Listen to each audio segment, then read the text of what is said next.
Okay, good morning. Today we will discuss about the types of solid solutions. Now see, first of all, we should know what is meant by solid solution. Yesterday or before this lecture, we have covered what is meant by solid solution. Solid solutions means what? Solution means it's a mixture of two things. That means two solids. दोन सॉलिडचं जे mixture आहे त्याला आपण solid solution म्हटलंय. Okay. Suppose one solute is mixed with the solvent, that is called as solid solution. Simple, keep in mind. Now we are to discuss about the types of solid solutions. Basically there are two types of solid solutions. Number one is a substitutional solid solution and number two is interstitial solid solution. Okay, substitutional and interstitial. What is meant by substitutional? Substitute meaning of substitute is one solid is replaced by other, that is called as substitute. Okay, बघा सबस्टिट्यूटचा अर्थ काय असतो?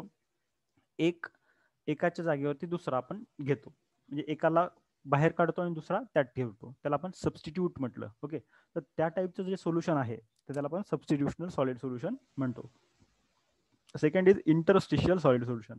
Interstitial म्हणजे त्या बाकीचे सगळे मोठे आहेत आणि त्याच्यामध्ये एखादा छोटा आपण ऍड केला, त्याला आपण इंटरस्टिशियल म्हणतो. ओके, कसं काय ते आपण बघू नंतर. बघा पॉइंट वाईज जाऊ आपण. First of all we should know what is mean by solution. Solution आपल्याला माहिती आहे, काल तुम्हाला म्हणजे लास्ट लेक्चरमध्ये तुम्हाला सांगितलं होतं की solute is added in a solvent then solid solution will be there. Solute म्हणजे जो विरघळतो तो आणि सॉल्वंट म्हणजे जो विरघळवतो तो, ज्याच्यामध्ये तो विरघळला जातो. Okay, keep in mind. Now see, two types of solid solutions are there. Number is substitutional solid solution and number two is interstitial solid solution. So let's start with the substitutional solid solution. Substitutional solid solution म्हणजे काय की बघा, समजा consider करा की solid solution मध्ये दोन elements आहेत. Okay, let's consider two elements are there. Okay, and one element say having atom A and another element having atom B. एका सॉलिडचा ॲटम आहे ए, दुसऱ्याचा ॲटम आहे बी. आता आपल्याला काय करायचंय? सबस्टिट्यूशनल सॉलिड सोल्युशन म्हणजे त्या ए च्या ऐवजी बी ला आपण ठेवायचंय. त्या one atom is replaced by other. Suppose such thing is happening in the solution, that is called as substitutional solid solution. म्हणजे इथं काय असतं माहिती का? सिंपल पहिल्यांदा लक्षात घ्या की एक सॉलिड सोल्युशन मध्ये पहिल्यांदा एक सॉलिड अवेलेबल आहे. ठीक आहे, कन्सिडर करा त्याचं जे क्रिस्टल स्ट्रक्चर आहे किंवा क्रिस्टल लॅटिस आहे तो ए आहे. ओके, म्हणजे सगळे ॲटम्स आहेत, सगळे ए ॲटम्स आहेत, right? All atoms are A. Now some of these atoms we are going to replace by means of another atom, say B. Okay, त्याला आपण काय म्हणणार? That is called as substitutional solid solution. That solution or that mixture is called as a substitutional solid solution. Simple फंड आहे, तुम्हाला एक आणखीन एक सोप्या भाषेत सांगतो. सपोज एक क्रिकेट टीम आहे. क्रिकेट टीम मध्ये किती प्लेयर असतात? 11. Okay, suppose 11 players are there. Suppose one of the player is injured. So what we do? We simply replace it, है ना? मग त्याला सबस्टिट्यूट करतो ना, त्याला थोड्या वेळ बाहेर काढतो मैदानाच्या आणि दुसरा प्लेयर त्याच्या जागेवरती फिल्डिंग करण्यासाठी येतो, राईट? म्हणजे आपण काय केलं, त्या सुरुवातीचे जे 11 प्लेयर होते ते समजा ए असतील आणि जे बाहेर बसलेले ते बी असतील. तर पहिला मैदानामध्ये जे खेळत होता तो एक इंजर्ड झाला, मग आपण त्याला काय केलं? बाहेर काढलं, त्याच्या जागेवरती दुसरा बाहेरचा आतमध्ये खेळण्यासाठी पाठवला. म्हणजे ए ला बाहेर काढलं आणि त्याच्या जागेवर बी ला बसवलं किंवा बी ला आपण खेळवायला सुरुवात केली. What we did? We have simply done the substitution. मग तशाच टाईपचं जे काही सोल्युशन आहे, म्हणजे आपल्याकडे असणारा जे एलिमेंट आहे, मेटल आहे, तो आतमध्ये असणारा मेटल ए आहे आणि त्याच्या ऐवजी त्या ए ला आपण काही ए ला आपण बाजूला काढणार, त्याच्याऐवजी बी ॲटम आपण टाकणार, तर त्याला आपण काय म्हटलं? Substitutional solid solution. Okay, see, in this case part of the atom at point of solvent crystal lattice say A has been replaced by the solute atom say B. म्हणजे A ला काढून त्याच्या जागेवर काय रिप्लेस केलं? आपण B न replace केलं, त्याला आपण काय म्हटलं? Substitutional solid solution. Now this particular substitutional solid solution are of two types. Substitutional solid solution हे दोन टाइपचे आहेत. थोडंसं ब्लर आहे but I will tell you. Two types are there. Number one is a regular or ordered substitutional solid solution and second is random or disordered. Regular आणि random. आता regular म्हणजे काय आणि रॅन्डम म्हणजे काय हे आपल्याला पहिल्यांदा समजून घ्यायचंय. See, basic thing just keep in mind. Regular means what, ज्याला काहीतरी शिस्त असते है ना, जो परफेक्ट मॅनरनं आपण अरेंज केला त्याला रेग्युलर म्हटलं, रेग्युलर अल्टरनेट एक्झॅक्ट. आणि रॅन्डम म्हणजे काय, रॅन्डम म्हणजे कुठं पण कसा पण कधी पण, राईट, त्याला आपण डिसऑर्डर म्हटलं. ऑर्डर म्हणजे एका सिक्वेन्स मध्ये आणि डिसऑर्डर म्हणजे कसाही. आता हे दोन टाईपचे सबस्टिट्यूशनल सॉलिड सोल्युशन आहेत. कसे आहेत बघू आपण. पहिला, first one is substitutional, which one, ordered substitutional solid solution. This first diagram, just look at this first diagram. This is the regular or ordered substitutional solid solution. You can understand this. See, this black spot is there, white spot is there. Okay, the black is a atom and white is a B atom. Okay, let's consider that black is a atom, white is a B atom. See, while you are observing this, you can understand each and every black atom is placed at certain distance. A atom हा black spot बरोबर थोड्या थोड्या थोड्या थोड्या अंतराने बसवलेला आहे, दिसतोय. तसंच म्हणजे रो मध्ये पण आणि कॉलम मध्ये पण तसंच आहे. आणि एक्झॅक्टली या चारच्या मध्ये, 4 जणांच्या मध्ये एक व्हाईट ॲटम दिसतोय आपल्याला, है ना. 1 2 3 4 या चौघाच्या मध्ये एक ॲटम दिसतोय सिक्वेन्स मध्ये, एका लाईन मध्ये. Means one row is of black atoms, A atom, and another row is of white atom, that is B atom, and their sequence is a perfect one, regular है, orderly है ना, एका sequence मध्ये. That's why this type of solid solution is called as a regular or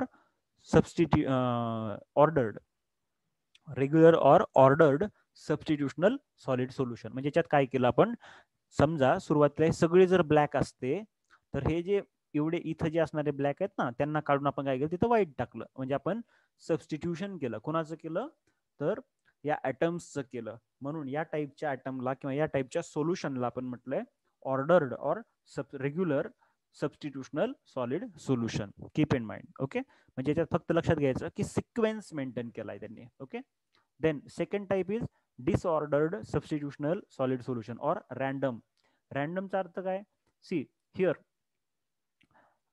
these atoms are replaced anyone anywhere and whatever the matter. Okay, म्हणजे कसं बघा, याच्यामध्ये तुम्ही बघितलं असेल की असंच एक कन्सिडर करा, this type of structure in which all atoms are black. Okay, consider करा की सगळे ॲटम पहिल्यांदा ब्लॅक आहेत. आणि आता काय केलं आपण, some of the black atoms are replaced by means of white atoms. काही ब्लॅक ॲटम काढून टाकले आणि त्याच्या जागेवर आपण व्हाईट ॲटम्स लिहिले, काढले तर किंवा ठेवले. तर पण त्यांचा जो काही सिक्वेन्स आहे तो फिक्स आहे का, नाही. कुठला पण ब्लॅक काढा, कुठं पण व्हाईट ठेवा, है ना. रॅन्डम, कुठेही कुठलाही ब्लॅक काढून टाकला, कुठेही रॅन्डमली आपण त्या व्हाईट ॲटमला बसवून टाकलं. So this type of solution is called as a random or disordered substitutional solid solution. Okay, आपल्या बुकमध्ये सांगितल्याप्रमाणे त्यांनी काय केलेलं आहे, एका ॲटमला ए म्हटलंय, दुसऱ्या ॲटमला बी म्हटलंय. आता हे आपल्यावरती आहे की which atom we should call it as A and which atom we should call it as a B. म्हणजे कोणाला ए म्हणायचं, कोणाला बी म्हणायचं, आपल्या मनावरती. असं काही एवढं म्हणजे एकदम कम्प्लिटली बुक प्रमाणे जायचं असं काही नसतं. Okay, any one we can call it as A and any one call as a B. आपण ब्लॅकला ए म्हटलं आणि व्हाईटला बी म्हटलं तर आपण सांगू शकतो A is replaced by B or B is replaced by A. But the sequence, if the sequence is maintained in a perfect manner, then that is called as a regular or ordered substitutional solid solution. And if this particular replacement is done anywhere randomly, then that type of solid solution is called as a disordered or random substitutional solid solution. Keep in mind. See, we are talking about the solid solutions in which two types are there. First one is substitutional, second is interstitial, and this substitutional having two types, random and regular. We discussed that. Now next point is interstitial solid solution. So what is mean bye interstitial solid solution. आता interstitial म्हणजे काय, सगळ्यात पहिल्यांदा आपण इंटरस्टिशियलचा अर्थ समजून घेऊ. Interstitial म्हणजे काय माहिती आहे का. बरं, एक पॉईंट राहिला तुम्हाला सांगायचा पहिल्यांदा, हे वरती इकडं सबस्टिट्यूशनल सॉलिड सोल्युशन मध्ये एक लक्षात घ्या, atom A and atom B both are of same size. A atom आणि बी ॲटम हे कसे आहेत, सेम साईजचे आहेत, है ना.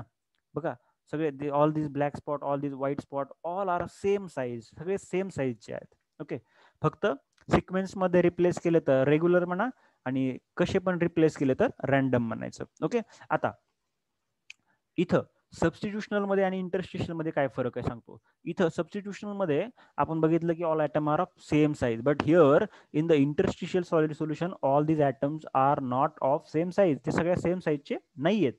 मग कसं आहे, interstitial means see all these white spots you are able to see, these all are in same size, okay, but these black spots are available in between these white spots, but they are placed randomly anywhere, but only one more change is there. आणखीन एक change आहे कुठला, this size of the black spots are smaller than the white spots. Okay, म्हणजे black item जे आहेत हे white item पेक्षा छोटे आहेत, आकाराने छोटे आहेत, है ना. पण वरच्या केसमध्ये तसं होतं का, दोन्ही सारखे होते, पण इथं तसं नाहीये. इथं हे ब्लॅक आणि व्हाईट हे वेगवेगळ्या आकाराचे आहेत. म्हणजे काय, दोघांच्या ह्या व्हाईटच्या मध्ये कुठेतरी ब्लॅक स्पॉट बघायला मिळतो. That is it is interstitial. Interstitial म्हणजे च्या आत असणे. म्हणजे काय, ह्या 4-5 किंवा ह्या 2-4 व्हाईट ॲटम्सच्या मध्ये एखादा ब्लॅक ॲटम आहे. Okay, and their sequence is not regular, it is random. कसे पण कुठं पण आहेत. फक्त फरक काय आहे वरच्या केसमध्ये आणि खालच्या केसमध्ये, की याची साईज म्हणजे ब्लॅक ॲटमची साईज छोटी आहे आणि व्हाईटची मोठी आहे. This is the point which you have to keep in mind. See, interstitial solid solution are formed only when the atoms of element are very small compared with the other solvent. म्हणजे जर solute item हा solvent पेक्षा छोटा असेल आणि त्यांचं जर आपण एखादं सोल्युशन बनवलं असेल तर त्याला म्हणायचं interstitial solid solution. Got the point? समजते? हा पॉइंट नीट लक्षात ठेवा, कारण की आपल्या सबस्टिट्यूशनल सॉलिड सोल्युशन मध्ये आणि आपल्या इंटरस्टिशियल सॉलिड सोल्युशन मध्ये हा फरक आहे. पहिला म्हणजे काय, याच्यामध्ये सगळे ॲटम म्हणजे सोल्यूट आणि सॉल्वंट दोघांचा साईज सारखा आहे, पण इथं सोल्यूट छोटा आहे आणि सॉल्वंट मोठा आहे. ओके, एवढं फक्त लक्षात असू द्या. Now next point we will discuss, that is solid solubility. Okay, what is mean by solid solubility, पुढचा पॉइंट आपण डिस्कस करू. आता सगळ्यात पहिल्यांदा याचा मिनिंग समजून घेऊ, मग आपण याला एक्सप्लेन करू. Solid solubility. सॉल्युबिलिटी म्हणजे काय, ॲबिलिटी. ॲबिलिटी म्हणजे क्षमता. कसल्याची, कसली ॲबिलिटी, सॉल्युबिलिटी. सॉल्युबिलिटी म्हणजे विरघळण्याची क्षमता. काय विरघळणार आहे, सॉलिड सोल्युबिलिटी. सॉलिड विरघळणार आहे कशामध्ये, दुसऱ्या सॉलिड मध्ये, है ना. म्हणजे one solid metal will mixed or dissolve with the other solid metal, or that is we can say that in the other crystal lattice, right. Crystal lattice मध्ये आपण याला विरघळू शकतो. आता हे क्रिस्टल लॅटिस हे सगळे शब्द आपण फर्स्ट युनिट मध्ये डिस्कस केलेले आहेत, तिथे डबल आणखीन एक्सप्लेन करत बसत नाही. Okay, see, solid solution is formed when metal dissolve in each other. म्हणजे समजा दोन मेटल आहेत माझ्याकडं आणि हे दोन मेटल एकमेकांमध्ये डिझॉल्व झाले, एकमेकात मिक्स झाले, तर त्याला म्हणायचं सॉलिड सोल्युबिलिटी और सॉलिड सोल्युशन. आपण त्याला म्हणणार सॉलिड सोल्युशन. आणि त्याची जी क्षमता आहे, समजा एखादा एक मेटल दुसऱ्या मेटलमध्ये जास्त प्रमाणात मिक्स होत असेल तर त्याला आपण म्हणणार की yes, this is having more solid solubility. आणि समजा एक एलिमेंट दुसऱ्या एलिमेंटमध्ये किंवा मेटलमध्ये मिक्स होत नसेल किंवा कमी प्रमाणात मिक्स होत असेल तर त्याला काय म्हणणार आपण, लेस सॉलिड सोल्युबिलिटी, है ना. Solid solubility means the ability to mix one solid into another. Okay, see, now there are some examples. काही examples आपल्याकडे कुठले कुठले, nickel and copper, NiCu alloy, it is also called as monel. Nickel आणि copper या दोघांचं जे मिश्रण आहे त्याला आपण म्हटलंय nickel copper alloy, also named as a monel. Okay, keep in mind. Then next example is copper zinc. Copper and zinc, when we are going to mix these two, it will form brass, त्याला brass म्हटलं जातं. Okay, तिसरा आहे ferrous and carbon. आपल्याला माहिती आहे ferrous आणि कार्बनचं मिश्रण आहे, त्याला स्टील म्हणतात. Okay, so these all are what, these are all the solid solutions. हे तिन्ही पण सॉलिड सोल्युशन्स आहेत. Okay, now next point. Now we will discuss about the solidification of pure metal and alloy. आता solidification एखाद्या मेटलचं कसं होतं, म्हणजे तो प्युअर मेटल असेल तर कसं होतं, अलॉय असेल तर कसं होतं. पण पहिल्यांदा आपल्याला माहिती पाहिजे what is mean bye solidification. What is meant by solidification? See, solidification is the process of transformation of metal from liquid to solid state. म्हणजे एखाद्या मेटलचं लिक्विड स्टेट मधनं सॉलिड स्टेट मध्ये जे ट्रान्सफॉर्मेशन होतं, कन्व्हर्जन होतं, त्याला आपण म्हणायचं सॉलिडिफिकेशन. ओके, म्हणजे कसं असतं माहिती का, one metal I have with me, I will heat that metal, I will melt it. आपण त्या मेटलला वितळवणार आणि नंतर आपण त्याला थंड करणार, राईट. आणि थंड केल्यानंतर तो पुन्हा सॉलिड होणार, राईट. म्हणजे पहिल्यांदा त्याला वितळवलं, त्याला लिक्विड केलं आणि पुन्हा आपण त्याला थंड केलं, तो पुन्हा सॉलिड झाला. म्हणजे लिक्विड पासून पुन्हा सॉलिड मध्ये आणणे किंवा सॉलिड मध्ये ट्रान्सफॉर्म करणे, याला काय म्हणायचं, solidification. Okay, this is the main point. Now how this particular solidification of pure metal and alloy take place, we have to discuss. आता कुठलाही प्युअर मेटल असेल, म्हणजे प्युअर मेटल म्हणजे कुठला, गोल्ड आहे, सिल्वर आहे, अल्युमिनियम आहे, कॉपर आहे, हे गोल्ड, हे प्युअर मेटल आहेत. आणि अलॉय म्हणजे कोणते, हे काय वरचे, हे फेरस कार्बन अलॉय, म्हणजे steel, brass, monel, these are alloys. हे अलॉय आहेत, हे 2-3 जणांचे मिश्रण आहेत ना, म्हणून याला आपण अलॉय म्हटलं. तर या प्युअर मेटलचं आणि अलॉयचं सॉलिडिफिकेशन कसं होतं, म्हणजे पहिल्या स्टेपमध्ये काय होतं, दुसऱ्या स्टेपमध्ये काय होतं, तिसऱ्या स्टेपमध्ये काय होतं, हे आपल्याला डिस्कस करायचंय. बघा, we will start that solidification of pure metal. कसं होतं तर लक्षात घ्या. Crystallization or solidification occurs in the 2 stage. 2 स्टेपमध्ये हे घडतं, है ना. समजा एखादं प्युअर मेटल आहे किंवा अलॉय आहे, त्याला आपण वितळवलं, लिक्विड केलं आणि त्याला सॉलिडिफाय करायचंय, तर कोणत्या स्टेपमध्ये ते होईल, 2 स्टेपमध्ये ते सॉलिडिफाय होईल. कुठल्या? Number 1 is nuclei formation, number first stage, and number 2 is a crystal growth. या 2 स्टेज मध्ये काय होणार आहे, याचं सॉलिडिफिकेशन होणार आहे. आता न्यूक्लियाई फॉर्मेशन म्हणजे काय, क्रिस्टल ग्रोथ काय असतं, हे सगळं आपण 1 by 1 step by step discuss करूया. Okay, see, first of all what is mean by nuclei formation, second is crystal growth. Nuclei formation म्हणजे काय, आता सगळ्यात पहिल्यांदा आपल्याला हे माहिती पाहिजे की न्यूक्लियस म्हणजे काय असतं, है ना. एखादा ॲटम आपण कन्सिडर केला तर त्या ॲटमचा सगळ्यात मध्य भाग जो असतो ना, मेन मूळ घटक किंवा मध्य भाग जो असतो, त्याला आपण न्यूक्लियस म्हणतो. Let's consider this is atom. हा एक ॲटम आहे. या ॲटमचा जो सेंट्रल पार्ट आहे, मुख्य मध्य भाग, त्याला आपण म्हणतो न्यूक्लियस. ओके, जो केंद्रक, आपण मराठीमध्ये त्याला केंद्रक म्हणतो, right. Central portion, that is called as a nucleus. म्हणजे बघा, कुठलाही मेटल जेव्हा वितळवल्यानंतर त्याला सॉलिड करायचं असतं, थंड केल्यानंतर तो सॉलिड होतो. सॉलिड करायचं असतं तेव्हा पहिल्यांदा कुठंतरी त्या लिक्विडमध्ये कुठंतरी सुरुवात होते सॉलिडिफिकेशनची, राईट. तर त्या सुरुवात जिथं कुठं होते, तर त्या पॉइंटला आपण म्हणतो न्यूक्लियस. ओके, काय बोललो, कळलं का. समजा एखादा मेटल आहे, त्याला लिक्विड केलं, आपण वितळवलं, आणि आता काय करायचं, त्याला आपल्याला सॉलिडिफाय करायचंय. तर याला आपण थंड करायला लागलो, तर ज्या एखाद्या कुठल्या तरी ठिकाणी काय होईल, ते लिक्विड, वितळलेलं लिक्विड सॉलिडिफाय व्हायला सुरुवात होईल.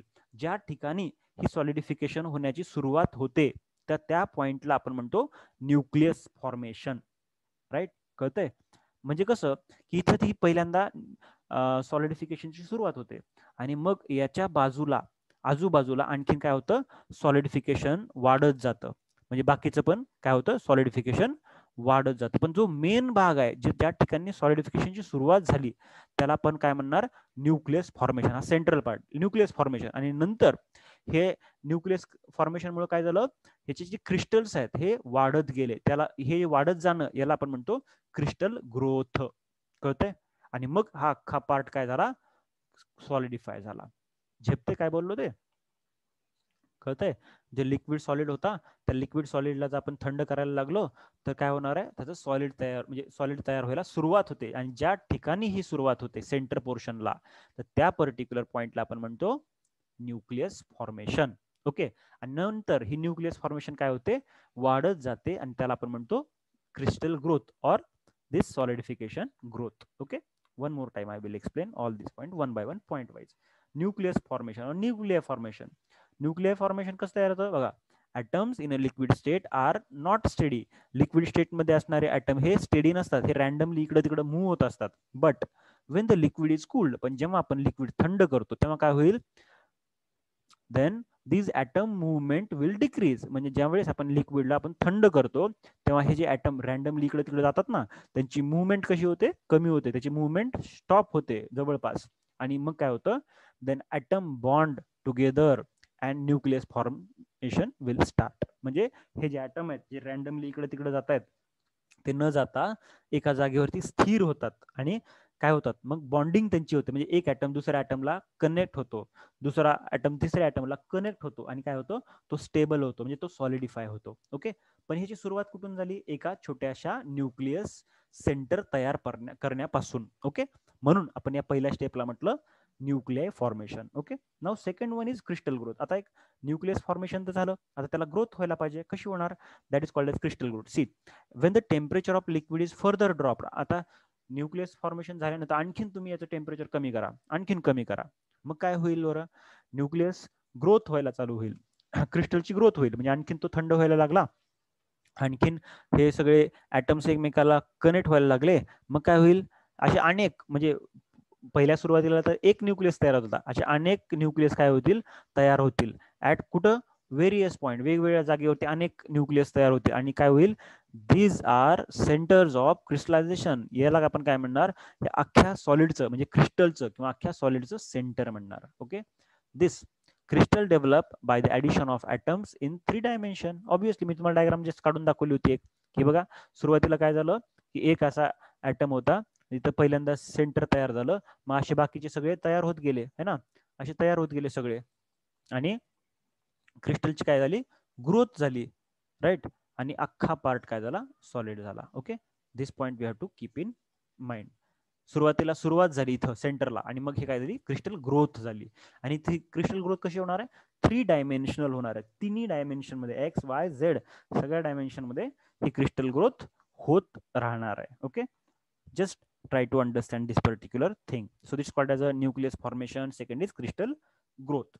आता बघा, आपण पॉइंट स्टार्ट केला होता त्यावेळेस आपण म्हटलं होतं की we have to discuss about the solidification of pure metal and alloy. तर आपण पहिल्यांदा बघू की प्युअर मेटलचं सॉलिडिफिकेशन कसं होतं. See, let start. See, this is the diagram which you can C.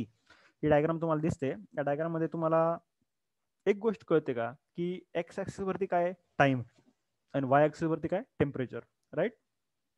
आता बघा, ज्या वेळेस आपण मेटलला फुल टेम्परेचर दिलं, खूप जास्त टेम्परेचर दिलं, तेव्हा ते लिक्विड कोणत्या फेज मध्ये जाईल? लिक्विड मध्ये. ते वितळेल ना, ते लिक्विड फेज मध्ये जाईल. So at the 0 time is there, that means we haven't started cooling. आपण थंड करायला सुरुवात केलेली नाही. आपण काय केलंय? मेटल घेतलाय, सॉलिड घेतलाय, त्याला गरम केलं, त्याला वितळवलं, त्याचा ज्यूस बनवला, पूर्ण लिक्विड केलं त्याला. Okay, and now we are starting our solidification. आता आपण सॉलिडिफिकेशन सुरू करणार, आपण त्याला थंड करणार. तर काय होईल बघा, बघा, जेव्हा हाय टेम्परेचर आहे, इथं खूप जास्त टेम्परेचर, इथं टेम्परेचर 0 आहे, टाइम पण 0 आहे, पण वरती इथं टेम्परेचर जास्त आहे, इथं लिक्विड फेज आहे. ओके, आता या लिक्विड फेज जे मेटल आहे त्याच्यावरती आपण थंड करायला त्याला सुरुवात करा. जसं जसं टाइम पास होईल, as time will passes, it will solidify, तो थंड व्हायला सुरुवात होईल.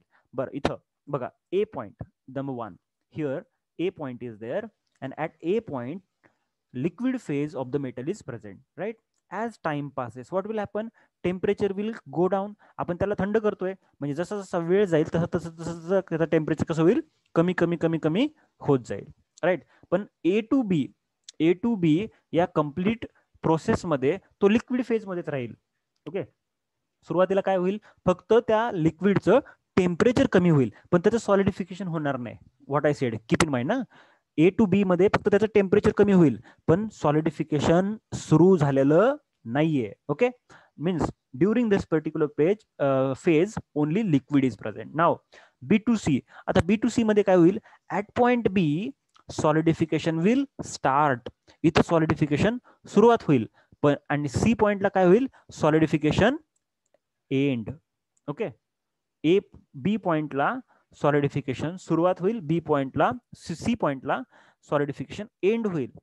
मग इथं काय? आणखीन एक पॉइंट लक्षात घ्या, बी ला सॉलिडिफिकेशन सुरू झालं, सी ला सॉलिडिफिकेशन संपलं, पण what about the temperature? During this process temperature decreased और इन्क्रीज्ड और कॉन्स्टंट? It is constant. बघा ना, टेम्परेचरची लाईन इथंच आहे ना, म्हणजे बी पॉइंटला असणारं टेम्परेचर पण सेम आहे, सी ला असणारं टेम्परेचर पण सेम आहे. म्हणजे याचा अर्थ काय? बी पासून सी पर्यंत टेम्परेचर मात्र सेम राहिलं, पण सॉलिडिफिकेशन बी ला सुरू झालं, सॉलिडिफिकेशन सी ला संपलं. बरं, आता C to D what will happen? During point C to D what will happen? आता सॉलिडिफिकेशन तर पूर्ण झालं, तो लिक्विडचं सॉलिड झाला. आता सी टू डी काय होईल? जरी तो सॉलिड झाला असला तरी सुद्धा तो आता सुद्धा गरम आहे. दिस particular metal or this particular pure metal is hot. Now what is our target? Just cool it down, त्याला थंड करा. So C to D, what will happen? Just temperature will go down. Temperature कमी कमी कमी होत जाईल. Okay, got the point? And at point D, complete cooled solidification of the metal will be done. इथं जो मेटल मिळालाय तो कसा आहे? पूर्ण थंड झालेला आहे आणि सॉलिडिफाय झालेला आहे. Okay, this is all about hmm, this is all about the pure metal. हे प्युअर मेटल बद्दल म्हणजे आपला गोल्ड असेल, सिल्वर असेल, कॉपर असेल, अल्युमिनियम असेल, त्या सगळ्यांबद्दल असंच घडेल. ओके, काय काय होणार काय सांगितलं मी, 3 फेजेस सांगितल्या, 3 स्टेप सांगितल्या. काय? Number 1, A to B, at A point cooling start, at B point what will happen, solidification start, at C point solidification end. Okay, during B to C temperature remain same, during A to B temperature decreases. हा, आता from C to D temperature decreases, at D this particular cooling stop.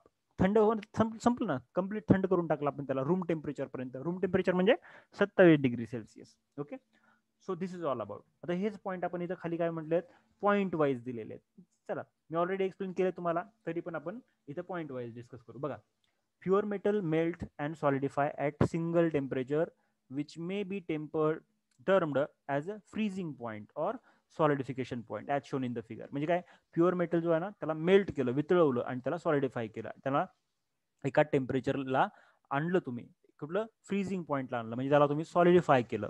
Okay, हे आपल्याला इथं बघायचं. कसं बघा, the time versus temperature plot under the normal condition indicates that liquid metal cools from A to B. मी already सांगितलं की time frame आहे, हे एक एक्स ऍक्सिस वरती टाइम आहे, वाय ऍक्सिस वरती टेम्परेचर आहे. ए टू बी मध्ये काय घडलं, ए टू बी कूलिंग झालं. Okay, this condition liquid metal cools from A to B. Now this is liquid shrinkage phase. इथे लिक्विड श्रिंकेज फेज आहे, म्हणजे तिथं लिक्विड काय झालंय, श्रिंक झालंय, बारीक झालंय.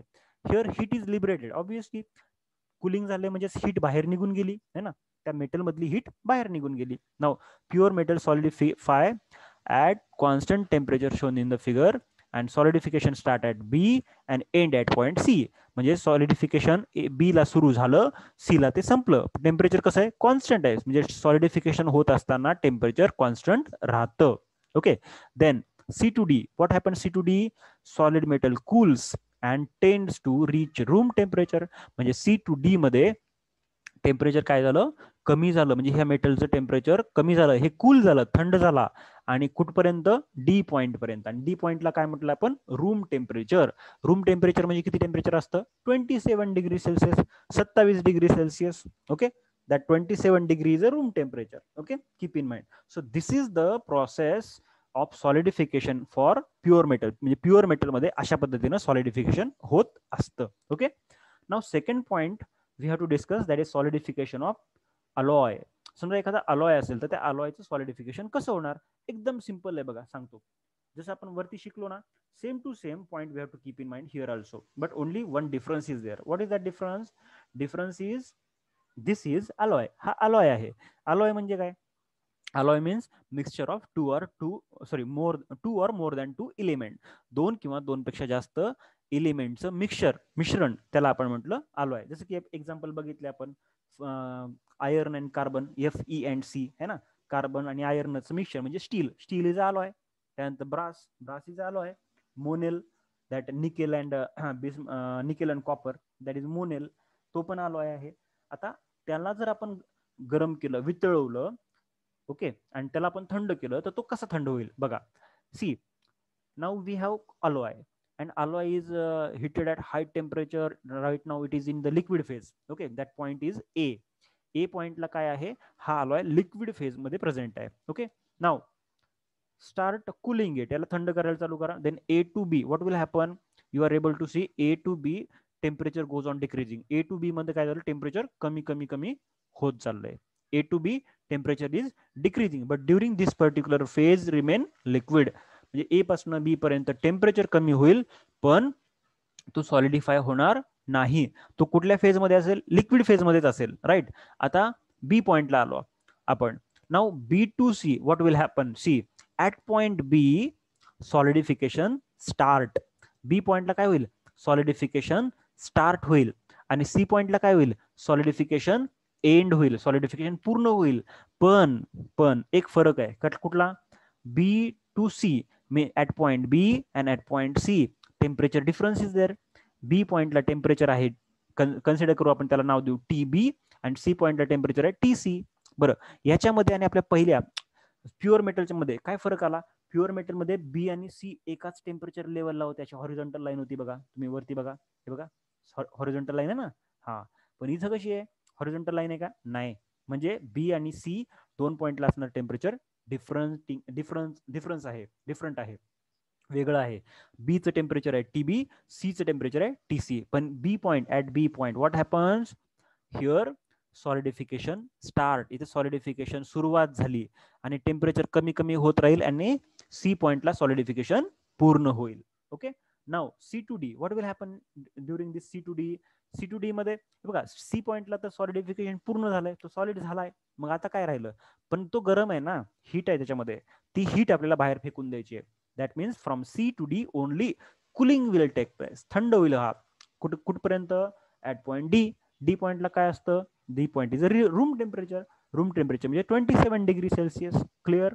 So this is the method or process of solidification of alloys. ही अलॉयची सॉलिडिफिकेशन मेथड आहे. कळतंय पॉईंट काय सांगितलं आपण ते, म्हणजे ए पासून बी पर्यंत टेम्परेचर डाऊन झालं, बी पॉइंटला सॉलिडिफिकेशन स्टार्ट झालं, सी पॉइंटला सॉलिडिफिकेशन एंड झालं. पण सॉलिडिफिकेशन स्टार्ट आणि सॉलिडिफिकेशन एंड हे वेगवेगळ्या टेम्परेचरला झालं, कॉन्स्टंटला नाही झालं. जसं की प्युअर मध्ये हे कॉन्स्टंटला होतं, पण इथं टेम्परेचर डिफरन्स आहे. ओके, म्हणजे बी टेम्परेचर, बी पॉइंटचं टेम्परेचर जास्त आहे टीबी, आणि इथं टेम्परेचर कमी आहे TC, right. And C to D आणखीन टेम्परेचर कमी झालं आणि इथं ते काय झाला, पूर्णपणे सॉलिड झाला, पूर्णपणे थंड झाला ना तो.